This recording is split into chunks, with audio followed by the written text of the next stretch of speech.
Assalamualaikum warahmatullahi wabarakatuh. Waalaikumsalam warahmatullahi wabarakatuh. Bismillah, alhamdulillah, wassalatu wassalamu ala rasulillah wa alihi wa sahbihi wa mawalah wa la hawla wa la quwata illa billah amma ba'd. Allahumma ja'al ayyamana ayyama rasulillah wa layalana layala rasulillah. Allahumma ja'al sabahana sabahas salihin wa masa'ana masa'as salihin wa alhiqna bis salihin. Allahumma inna nas'aluka ilman la yunsa, ilman nafi'an mubarakan fih. Allahumma faqihna fid din wa 'allimna ta'wil.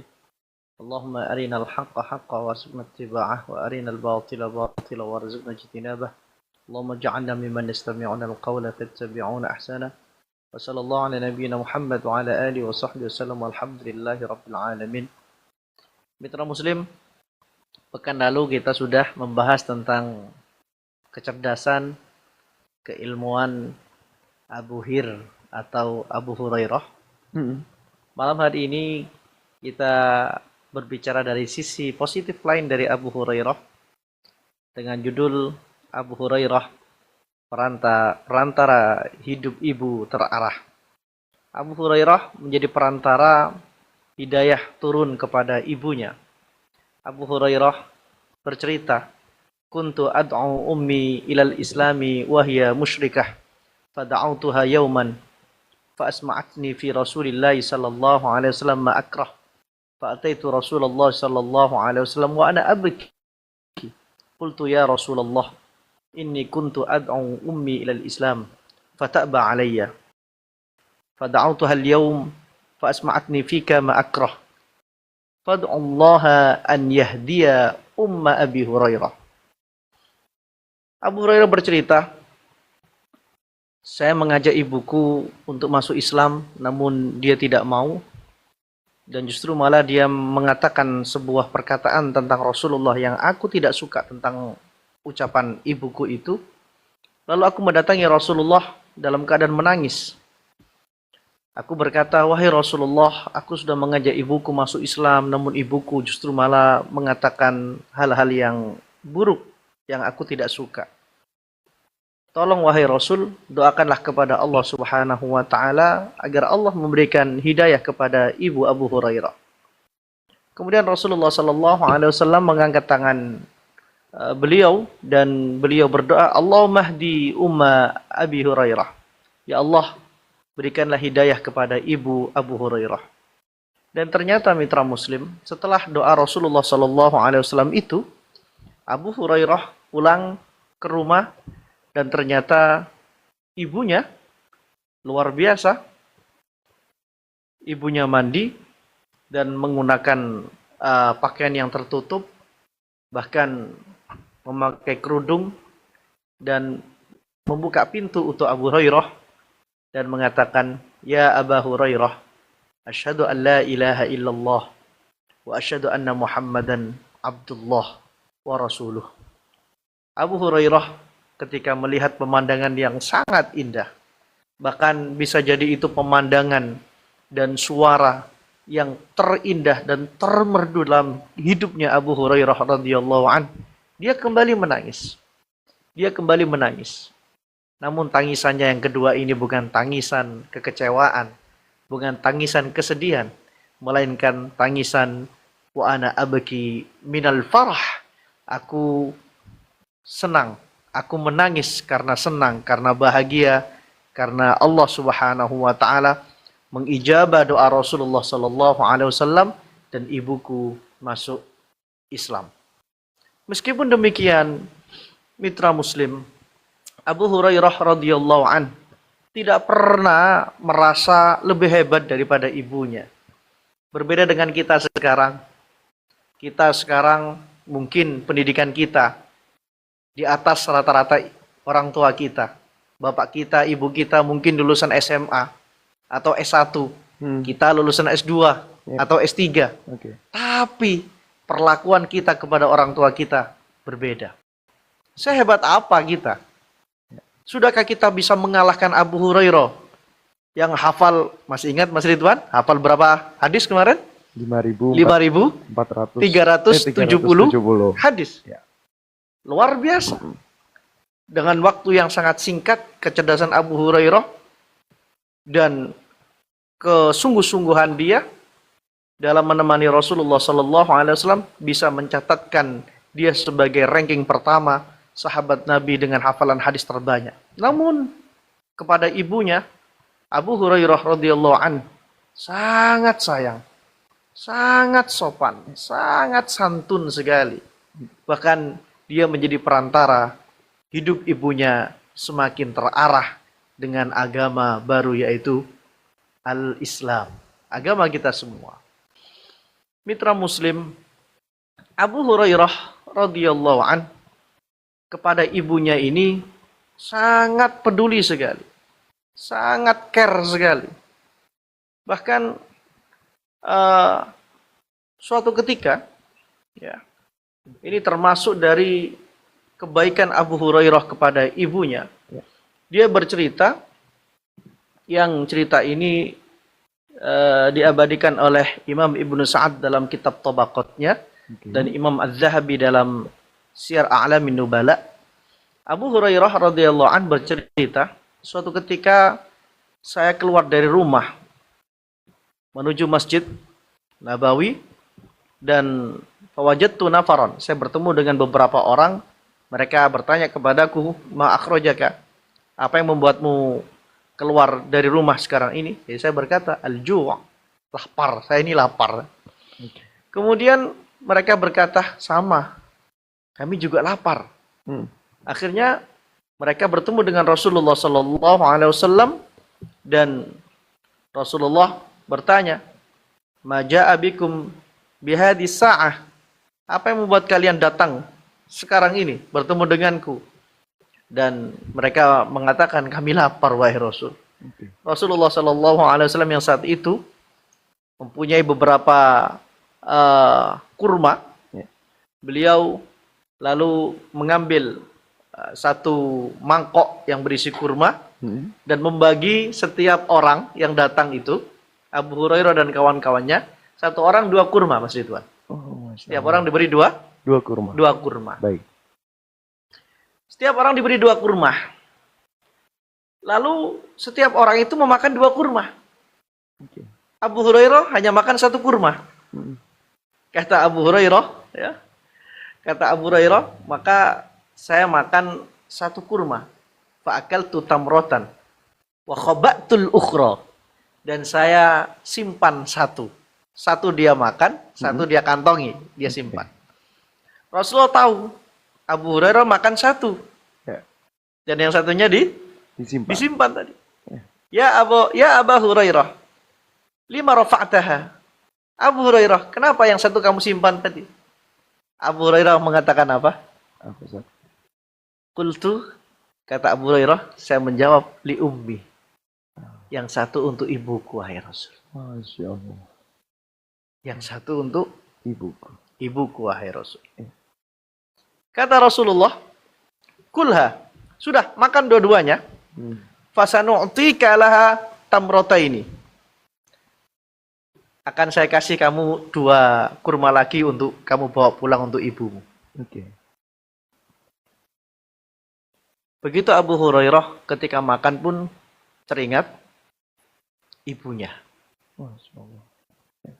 Pertanyaannya, apakah kita ketika makan enak ingat apakah ibu kita sudah makan? Apakah ibu kita juga makan enak? Ini pertanyaan yang besar untuk kita semua. Sejauh mana kita sebagai anak, apakah kita sudah seperti Abu Hurairah yang merasa bahwasanya ketika dia mempunyai makanan, maka aku simpan, aku bawa pulang untuk ibuku. Saya sering, Mas Ridwan, memberi nasihat kepada santri saya, kepada mahasiswa saya, terlebih mereka yang jauh dari orang tua. Kalau sedang jauh dari orang tua, sedang makan enak, terlebih makan enaknya itu pakai uang sendiri, jadi menghambur-hamburkan uang untuk terus makan enak, cobalah ingat orang tua di rumah, ingat orang tua di desa, ingat orang tua di pelosok sana. Apakah orang tua kita makan enak seperti anaknya yang di kota, anaknya yang di perantauan, makan yang begitu enak, itu selalu saya tanyakan, saya sampaikan kepada santri dan mahasiswa saya. Karena orang yang sedang merantau, orang yang sedang talabul ilmi, orang yang sedang ya kuliah ya sekarang, karena banyak di Surabaya ini yang ternyata mereka dari pelosok-pelosok, dari Ngawi, dari Trenggalek, Benar. dari Tuban, yang ternyata orang tuanya sangat hidupnya sangat sederhana, bahkan kekurangan. Tapi mirisnya, anaknya ketika dikirimi uang oleh orang tuanya justru malah tiap hari makannya di mall. 3 hari sekali ke mall, 2 hari sekali ke mall. Ke mall itu sudah seperti puasa Daud gitu ya, sehari ke mall, sehari tidak itu. Ini kan tidak etis ya, tidak elok. Jadi saya teringat ketika saya dulu kuliah di Kairo, Mesir, saya makan enak itu cuma 2 maksud. Makan enak itu cuma 2. Apa itu? 1 ditraktir teman, 2 karena saya kerja di restoran. Oke. Jadi saya dulu keluar masuk ya sering bekerja di restoran. Jadi makan enak ya karena itu loh. Kadang ya ketika makan enak ya ingat orang tua di rumah. Apakah orang tua saya makan enak seenak saya ini? Yang ketika itu ya saya kerja. Kalau nggak kerja mungkin saya ya sama makannya sama mahasiswa yang lainnya ya seadanya gitu. Cuma itu tadi saya makan enak itu ya kalau nggak ditraktir teman ya karena sedang kerja di restoran. Abu Hurairah radhiyallahu anhu, mitra Muslim, bahkan dikatakan oleh Imam Ibnu Syihab Az-Zuhri, anna Abu Hurairah lam yakun yahujja hatta matat ummuhu li suhbatiha. Abu Hurairah ini tidak melaksanakan ibadah haji sampai ibunya meninggal dunia. Kenapa? Karena selalu menemani ibunya. Tidak mau meninggalkan ibunya. Baru ketika ibunya sudah meninggal dunia, baru dia haji ke Mekah. Jadi luar biasa baik bagi bapak dan ibunya. Dia terbaik di kampus, tapi belum terbaik di rumahnya. Ini ironis. Karena otak diisi, namun hati belum terisi. Sehingga dia hanya pintar secara intelektual, secara akademis, namun secara akhlak sangat miris. Ini yang terjadi sekarang, terlebih di zaman yang penuh teknologi, penuh modern, penuh modis dan model yang luar biasa. Betul. Tapi tolong, meskipun kita modern, meskipun kita pintar, meskipun kita pakar ahli teknologi atau apapun itu yang orang tua kita tidak menguasai, tapi jangan sampai kemudian itu mengurangi rasa hormat kita, rasa kasih sayang kita, rasa sopan santun kita kepada orang tua kita, terlebih ibu. Sekarang ini banyak kok sarjana yang S1 dia diwisuda hanya 7 semester. 3,5 tahun kuliahnya. Ya. Lebih awal. S2 hanya 1,5 tahun. Hanya 3 semester sudah lulus dia. S3 dia 2 tahun sudah lulus. Hebat. Dan kelulusannya sangat cepat, kilat. Dan nilainya, IPK-nya luar biasa. Tinggi sekali. Namun tingginya IPK, tingginya prestasi itu setara dengan tingginya dia berbicara dengan nada tinggi di depan orang tuanya. Ini bukan akhlak Islam. Ini bukan didikan Rasulullah Sallallahu Alaihi Wasallam. Kita lihat Abu Hurairah, didikan Rasulullah Sallallahu Alaihi Wasallam. Kecerdasan luar biasa. Mungkin IQ Abu Hurairah kalau di tes gitu ya, itu mungkin di atas rata-rata itu ya. Berapa Mas Ridwan biasanya angkanya itu kalau yang paling tinggi itu? Udah sempurna 150. Iya, mungkin lebih daripada itu. Mungkin lebih daripada itu. Namun kecerdasan dia,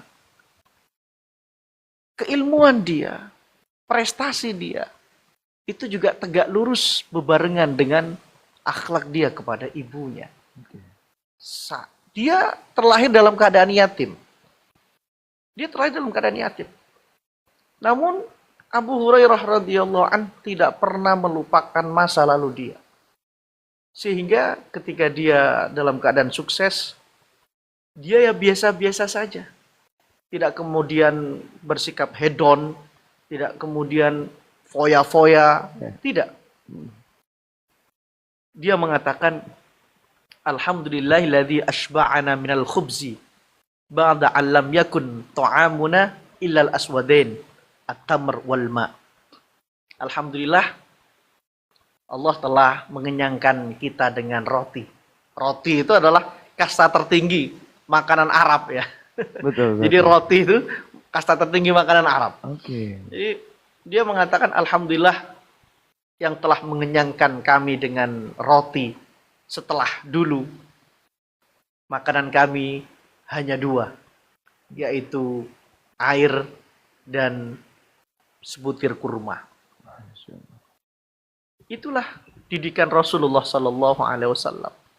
Oleh karenanya kita butuh kembali ke pendidikan Rasulullah Sallallahu Alaihi Wasallam. Kita butuh pendidikan ala Rasulullah Sallallahu Alaihi Wasallam. Kita butuh pendidik-pendidik yang metode pendidikannya, yang fokus dan tujuan pendidikan itu seperti hanya Rasulullah Sallallahu Alaihi Wasallam, yang tidak hanya kemudian fokus kepada bagaimana memintarkan peserta didik kita, murid kita, mahasiswa kita, santri kita, tapi kita punya PR besar. Bagaimana akhlaknya, bagaimana kepada kedua orang tuanya. Berbuat baik atau bahasa kita birrul walidain kepada kedua orang tua itu diletakkan oleh Allah Subhanahu wa taala pada urutan kedua setelah menyembah Allah Subhanahu wa taala. Di surat Al-Isra ayat 23 Allah berfirman, "Wa qadha rabbuka alla ta'budu illa iyyah wabil walidaini ihsana." Tuhanmu memerintahkan jangan pernah menyembah selain kepada Dia. Baru kemudian wabil walidaini ihsana. Kepada kedua orang tua kita harus berbuat baik. Dan ayat selanjutnya, terusan ayat itu, imma yablughanna 'indakal kibara ahaduhuma aw kilahuma fala taqul lahumu uffin wala tanharhuma wa qul lahumu qawlan karima. Jikalau salah satu atau kedua-duanya orang tua itu sudah dalam keadaan yang sepuh, ya, yang sudah tua, jangan pernah mengatakan kepada keduanya atau nada yang tinggi, membentak. Wala tanharhuma, jangan bentak keduanya. Wa qul lahumu qawlan karima, dan katakanlah kepada keduanya dengan ucapan yang memuliakan. Dalam tafsir Al-Azhar, Buya Hamka ya, mengatakan ketika menafsirkan ayat ini bahwa qawlan karima di surat Al-Isra ayat 23 adalah maksudnya adalah ucapan yang penuh pengagungan. Ucapan yang penuh penghormatan. Kalau kita bahasakan ucapan yang penuh pengagungan, penghormatan itu ya bahasa yang halus. Kalau coro Jawa niku ya kromo halus, kromo inggil. Jangan sampai kita ngomong ke dosen kita, kita ngomong ke guru kita ngomong ke ustadz kita, ke kiai kita, bahkan kita ngomong ke tetangga kita, atau bahkan kita ngomong kepada pedagang, penjual yang ada di toko itu, kita ngomong kromo halus, Mas Ridwan. Tapi ke orang tua kita, ke bapak ibu kita, ibu yang sudah mengandung kita 9 bulan lebih, menyusui kita, membesarkan kita, bapak kita, ibu kita, itu dulu kalau ada ikan, itu makan kepalanya, makan buntutnya, kita yang makan dagingnya. Kita nggak pernah ngomong kromo halus. ke bapak ibu kita. Sedangkan kepada orang yang baru kita kenal, guru kita, ustadz kita, kiai kita, dosen kita kromo halus. Ya itu bagus. Tapi jangan sampai melupakan ini dong. Dua maskot hidup kita, dua nyawa kita, dua pintu surga kita, bapak ibu kita. Bahkan yang lebih anehnya, kita ngurus dokumen kepada petugas pemerintahan. Kita misalnya ke Pak RT, ngurus apa, ngurus itu. Kita ngomong kromo halus. Kepada ibu kita itu loh, nggak pernah sama sekali. Bahasa kita sama dengan bahasa teman kita. Berarti kan kita nggak mengindahkan Al-Quran. Nggak wakul lahu maqalan karima. Jadi itu tadi. Prestasinya mulus. Prestasinya lancar. Tapi ngomong halus kepada orang tua dengan bahasa yang sopan. Bahasa yang santun. Tidak pernah lancar.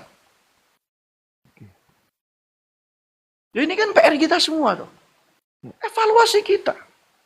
Jangan sampai. Naudzubillah min dzalik. Jangan sampailah prestasi kita, wah kita kaya, kita sukses, kita wah. Kalau kisah legenda kita itu siapa? Malin Kundang ya. Iya. Jangan seperti itu. Jadi sukses batu. Kemudian orang tuanya nggak dianggap sama sekali. Ya. Kita bisa sukses. IPK-nya itu IPK sampean itu 3,9 sekian. Sampean menjadi wisudawan tercepat, terbaik. Prestasinya banyak sekali. Bahkan sampean bisa hafal Quran, hafal hadis. Itu kalau bukan tirakat ibu, nggak mungkin bisa. Betul. Nggak mungkin bisa. Betul. Ayolah kita ini sehebat apa sih ini? Sudah mengalahkan Abu Hurairah kita ini. Kan enggak toh. Yeah. Kita nggak sehebat Abu Hurairah. Lalu kenapa kok kita seperti itu kepada ibu kita? Okay. Kok kita seperti itu kepada orang tua kita? Yeah. Gak pernah care sama sekali. Meskipun jauh. Yang kalau sudah sukses, sudah kerja, kirimilah. Kirimilah. Meskipun itu semampu kita. Yeah. Tentu orang tua itu sangat gembira sekali. Karena anaknya tidak pernah lupa kepada kedua orang tuanya. Betul. Dan juga yang tidak kalah penting. Tidak kalah penting. Ayat selanjutnya 24 itu. Waqfid lahuma janahadzulli minar rahmah. Jangan pernah kita sombong. Okay. Orang tua kita mungkin lulusan SMA. Atau orang tua kita nggak pernah sekolah. Yeah. Tapi kita bisa S2. Kita bisa kuliah di luar negeri. Itu bukan kita yang hebat. Ya. Orang tua kita yang hebat. Doanya, tirakatnya, usahanya. Mencarikan rezeki yang halal untuk kita. Ya. Dan ingat. Wa qur rabbirhamhuma kama rabbayani shaghira. Jangan pernah lupakan doa untuk kedua orang tua. Jangan pernah lupakan doa untuk kedua orang tua. Sesibuk apapun kita, setelah sholat, ada 10-15 detik, pasti kita sempat dan bisa. Rabbighfirli wali walidayya warhamhuma kama rabbayani shaghira. Bahkan itu tidak sampai 10 detik, Mas Ridwan dan mitra muslim. Betul. Sesibuk apa kita? Sehebat apa kita? Sampai-sampai setelah salam pun kita tidak sempat menyebut Rabbighfirli wali walidayya warhamhuma kama rabbayani shaghira. Makanya ada suatu keterangan Mas Ridwan dan mitra muslim. Baik, kalau hidup kita ini sumpek, kalau hidup kita ini ruwet, cobalah perbanyak Rabbighfirli wali walidayya warhamhuma kama rabbayani shaghira. Ziarahlah ke makam bapak yang sudah meninggal dunia. Ziarahi makam ibu yang sudah lama menantikan kita untuk datang ke makamnya. Bisa jadi setelah kita ziarah ke makam orang tua kita, pikiran akan semakin terbuka, urusan akan semakin lancar, dan Allah Subhanahu wa Ta'ala membukakan pintu-pintu keluar, jalan-jalan keluar, solusi-solusi yang ternyata tidak kita duga selama ini. Saya sering sekali, Mas Ridwan, kalau sudah mentok, jedok, saya perbanyak Rabbi firli wali walidayya warhamu maka marabbayana shaghira. Saya ke makam bapak saya. Ya kadang saya ke makam bapak saya untuk minta doa. Pak, tolong doakan. Gini, ini anakmu punya masalah gini. Saya ke ibu, ya ngasihlah beberapa, meskipun nggak banyak. Tapi saya yakin dengan ngasih uang ke ibu itu, ibu pasti mengapresiasi pemberian anaknya, meskipun itu sedikit. Dalam doa ibu, barakallah, semoga berkah. Itu doa yang paling mustajabah. Bahwa doa orang tua untuk anaknya itu setara dengan doa Nabi untuk umatnya. Doa orang tua untuk anaknya, terlebih ibu, itu setara dengan doa Nabi untuk umatnya. Ketika kita berbuat baik kepada ibu kita, kepada bapak kita, lalu mereka berdua ridho dan mendoakan kebaikan untuk kita, langsung doa itu tembus ke arsy, diijabah oleh Allah Subhanahu wa Ta'ala. Mitra Muslim, khususnya yang masih muda-muda ini, kalau menghadapi keruwetan hidup yang semakin tidak pasti ini, ayolah, selain kembali kepada Allah Subhanahu wa Ta'ala, kita kembali ke bapak dan ibu kita, minta doa kepada keduanya. Insya Allah doa keduanya akan membukakan jalan-jalan, pintu-pintu kebaikan dan pintu-pintu kemudahan. Seperti halnya Abu Hurairah yang telah menjadi perantara hidup ibunya semakin terarah.